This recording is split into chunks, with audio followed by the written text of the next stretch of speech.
Latest on the transfer news sanibona bafethu uVanel, so I'm back again with indaba zakweBetway Premiership. Amateam amaningi ayathenga, engabe yakho team iyathenga na. Benikhumbula kahle, I did a video regarding iJDR Stars. Kuthiwa istatus seJDR Stars sesidayisiwe bafethu. Namhlanje ke there was an update regarding iJDR Stars. Kuthiwa iclub ngeyisabizwa ngeJDR Stars isizobizwa ngeLeicester Ford City FC. Leicester Ford City FC iyona club ke le esizoyibona igijima le ku-NFD izama ukubuyela kwiBetway Premiership. Kwezinye izindaba abafethu kuyangijabulisa ngempela abafethu ukubona ocoach abaphuma la kwiBetway Premiership bebangisana ngesicoco next season lapha kwi-Algerian League 1. Yabo lapha kwi-Algerian League 1 kuzobe khona bani uSaid Ramovic obesuka la kwiTS Galaxy obecoacha iTS Galaxy bafethu. Kube bani uJoseph Zimbawa, the former Orlando Pirates coach, ucoacha iJC Kabli. Mase kuba iMC Alger. MC Alger izocoach ubani uRulani Mkwena. Manikhumula kahle ke uRulani Mkwena is the new coach weMC Alger. MC Alger lethi club le idlala noOrlando Pirates. So uRulani Mkwena sombona futhi kwiCAF Champions League. Said Ramovic sombona naye kwiCAF Champions League. Aba ocoach abakanjalo nje ngempela abafethu bangijabulisa impela ukubabona becoacha kuma league aseNorth Africa. That tells you about ibhola la eSouth Africa ukuthi liyakhuphuka ngempela, they see ivalue kwibhola la eSouth Africa.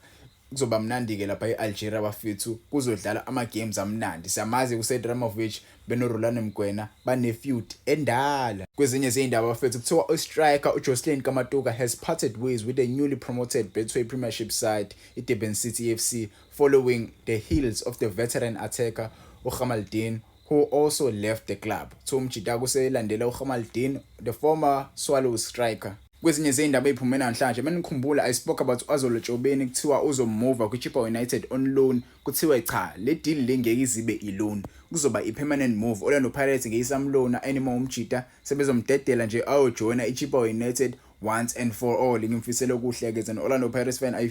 I wish for the guy to have a career right engawuthi ama injury angangam-attacker ever again. Kwezinye izindaba eziphumena namhlanje kuthiwa uLorenzo Godino usesayine a 1-year contract with iCape Town City futhi previous deal expired in June 2025 to a fresh terms run until June 2026.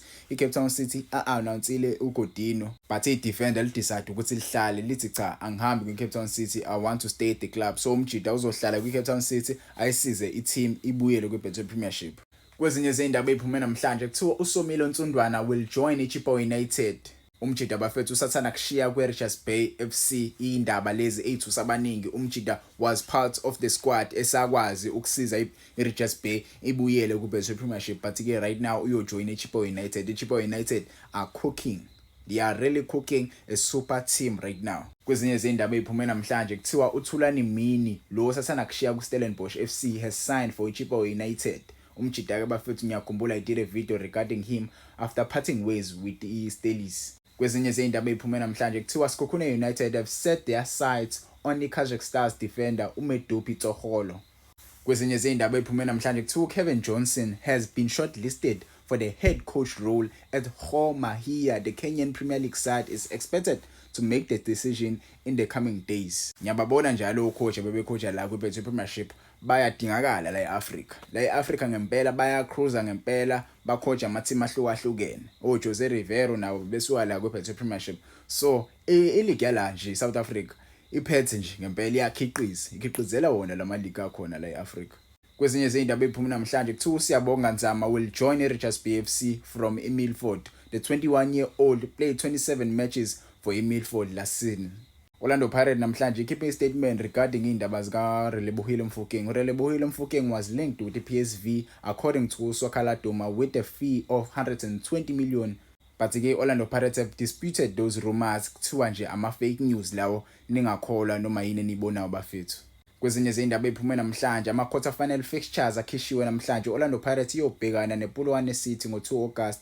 Mase kuthi Sekhukhune United sibhekane neTS Galaxy ngo2 August 6 o'clock eNew Peter Mokaba Stadium. Mase kuthi iStellenbosch FC sibhekane neAmaZulu FC ngoSunday 3 August eDHL Stadium. Mase kuthi Mamelodi Sundowns ibhekane neRichards Bay FC eLucas Moripe Stadium ngo6 o'clock Sunday 3 August. Ningaphuthela kwabafela ama games lawo abaluleke kakhulu. Kwezinye izindaba eziphumena namhlanje Sekhukhune United have signed uMalehane Mampuru from University of Pretoria. The 21-year-old midfielder made 28 appearances for ama-Tuks last season. Umdlalo ngempela lo bafethu onekusasa eliqhakazayo, the 21-year-old.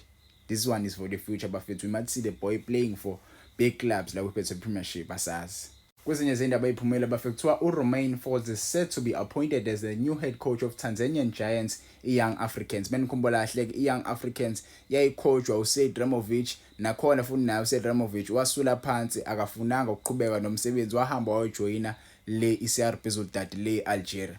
So bafuna omunye ucoach Young Africans ngempela bafethu iyastrugglisha yina, they need a coach ozobasiza bakwazi ukulwa namateam manje ngoSimba esila pha. So imnandi ngempela bafethu into esiyibonayo la eAfrica coach abaningi abaswala kuPhethe Premiership bayakhiqiza bayangaphandle. Romain Folz, the last club he coached was Mamelodi Sundowns. I think right now there's a club he's coaching, if I'm not mistaken, in Lagos, Saudi Arabia. But I may be wrong. You may tell me in the comments if I'm wrong. But I remember the coach is coaching a certain club right now.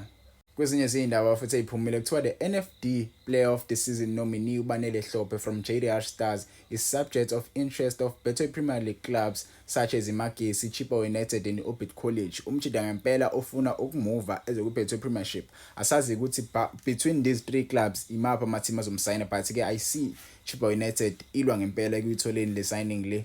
Magesi FC nayo chance. Orbit College, it's a 50-50 thing from Orbit College, but asazi umchitho uzophelelaphi.